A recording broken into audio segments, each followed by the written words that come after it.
உலக அளவில் அதிக விபத்துகள் நடைபெறும் நாடுகளில் இந்தியாவும் ஒன்றாக உள்ளது.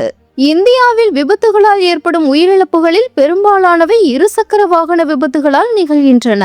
இதற்கு முக்கிய காரணம் வாகன ஓட்டிகள் மற்றும் பின்னால் அமர்ந்து பயணிப்பவர்கள் ஹெல்மெட் அணியாமல் செல்வதாகும். தற்போது வாகனத்தை ஓட்டுபவர் மற்றும் பின்னால் அமர்ந்து பயணிப்பவர் ஆகிய இருவரும் ஹெல்மெட் அணிவது போக்குவரத்து விதிகளின்படி கட்டாயமாக்கப்பட்டுள்ளது. இந்த விதியை முழுமையாக பின்பற்றுவதை உறுதி செய்ய மத்திய அரசு மேற்கண்ட புதிய விதிமுறைகளை அறிவித்துள்ளது. வரும் ஜனவரி 2026 முதல் புதிதாக இருசக்கர வாகனங்கள் வாங்கும் போது 2 ஹெல்மெட்டுகள் வழங்கப்பட உள்ளன. மேலும் அனைத்து இருசக்கர வாகனங்களிலும் ABS ஆன்டி-லாக் பிரேக்கிங் சிஸ்டம் கட்டாயமாக பொருத்தப்பட வேண்டும் என முடிவு செய்யப்பட்டுள்ளது. தற்போது சுமார் 40% இருசக்கர வாகனங்களில் ABS வசதி இல்லை. ABS தொழில்நுட்பம் இருந்தால் திடீரென பிரேக் போடும்போது சக்கரங்கள் லாக் ஆவது தவிர்க்கப்படும்.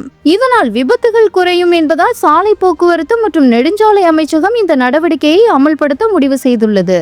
தற்போது 125 cc மேல் உள்ள இருசக்கர வாகனங்களில் மட்டுமே ABS வசதி கட்டாயமாக உள்ளது.